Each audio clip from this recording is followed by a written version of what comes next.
Hello, my name is Casey Charms. I'm a game design student at Columbia College Chicago, and for my Game Design 2 class, I was tasked with creating a level in the program MegaMan Maker, which allows you to create levels for classic Mega Man games. This level is called Mountain Fortress. Going into this, I just tried to use a few mechanics repeated throughout the level and just make a level that teaches the player how they work. Uh, Down here you can see going in that our levels are the kick thing, the trident gun, and the flower shield. I might be getting those names wrong. I'm not a Mega Man guy. But anyway, just starting off this level, the first thing we see are these platforms. Your eye are drawn to them because they're nice bright orange. First thing the player will do is probably jump on the left one and then walk off. Oh no, it shot down, then shot back up. That's how these platforms work. It's one of the main mechanics the level is built around. And after we see demonstrate with the left one, we can use that one to get a little height and get up here, where we can jump kick for an energy tank. That's another mechanic in this level. You get a little extra height if you kick while mid-air, or a little extra distance, and that's used a few times in the level. That energy tank's just a simple way to get the idea in the player's head that there are ways to get further jumps. If you don't want the tank or you off-screen these platforms, you can just slide under this. Here we can see in advance we get one of these cannons. Before you even run into it, you can see in the distance that it fires in predictable pattern. And then you run into one that can actually hit you and you can kill it easily. But this one's a bit tougher. It shoots at the platform, so you have to time it. But it's not too much trouble. You can get in here, and now we're in the fortress. This level, a few times it switches between being outside in these mountaintops and inside this fortress filled with gears and conveyor belts and stuff, which is just the visual design of the level. Making this, I tried to use a heavy amount of purple, orange, and green, just sort of like villainous colors, and also it plays off well with that's the color of the cannons and the platforms I use. Anyway, this section, you'll notice you can't jump very far, but it's okay. You've got this platform to save you in case you don't kick. Oh. In case you don't kick, you can respawn things in Mega Man by going off screen. Anyway, using this platform, we can get up here, and then we could jump over here and get hit by that cannon, or we could, and going outside to respawn things, or we could land on the other orange platform.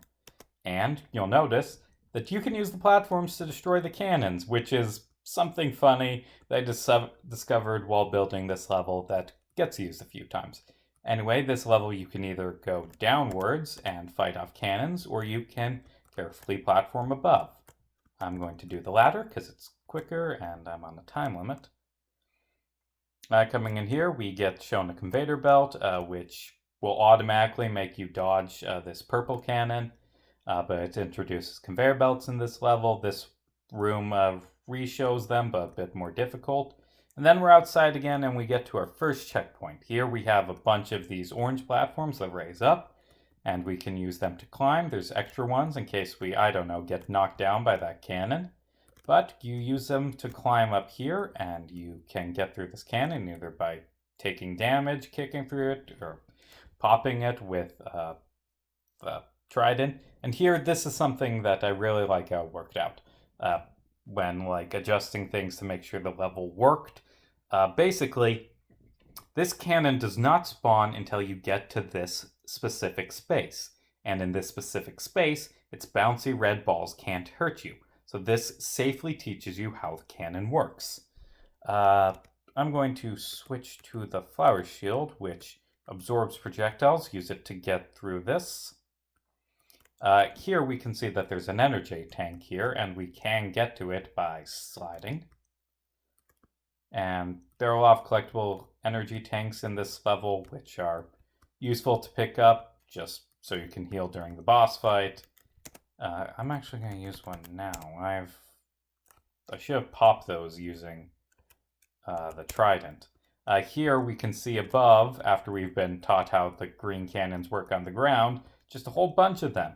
but it should be fine. You can either shield yourself with a flower shield, or you can just run through, killing them with a trident. I'm going to do the latter.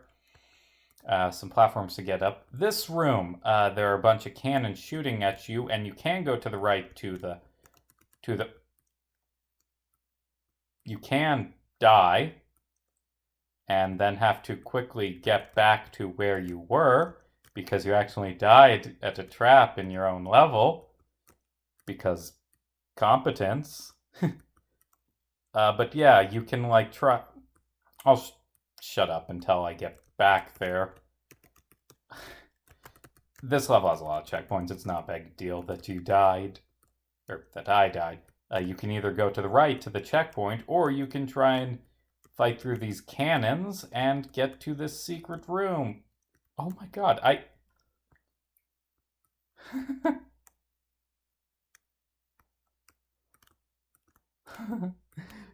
I've never had this much trouble with my own level before. Hold on.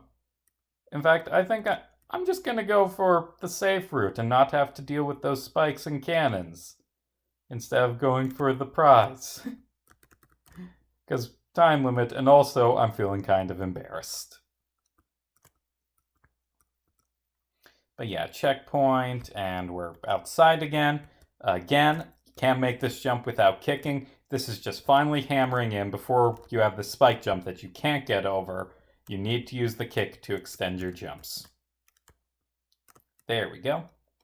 Okay, and here we're introduced to these spinning platforms, sort of like Ferris wheels or the Reznor boss fight from Super Mario World, like the Rhino guy, or Triceratops, whoever it was. We get showed them simply before we have a cannon firing at us on them. Also, you can use the slide kick to get an energy tank up here. Okay, let's see. Yeah, also notice this little gap on the top. That's so you don't get knocked off by the Ferris wheels. This room, you'll notice that there is a lot of purple cannons, and it's a descent. This you can either... The smart way is to use the flower shield to just tank them, or you can fall and take a bunch of damage. It's up to you. Here's another energy tank to get using the kick. But anyway, get through this. We're going back into the fortress again. Here we get introduced that the purple cannons can be on the Reznors, but it's fine. It's simple. Before it gets not simple, here we have 2 ones and a conveyor belt and some climbing. Just basically how this level works is isolation principle. Introduce something simply, and then introduce it more complicatedly. Here we have some cannons on conveyor belts, showing that that can be a thing. You can also jump over them or just take a bunch of damage. More cannons, more conveyor belts, more platforms.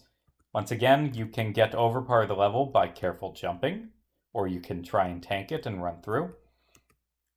This section, you'll notice you can jump between these orange platforms to get an M tank, but it's not necessary. You just fall down if you mess up the jumps. Get to the final checkpoint, and here we have the boss door, which I will be doing in part 2 because my recording device only does 10 minutes. Click on link into the description.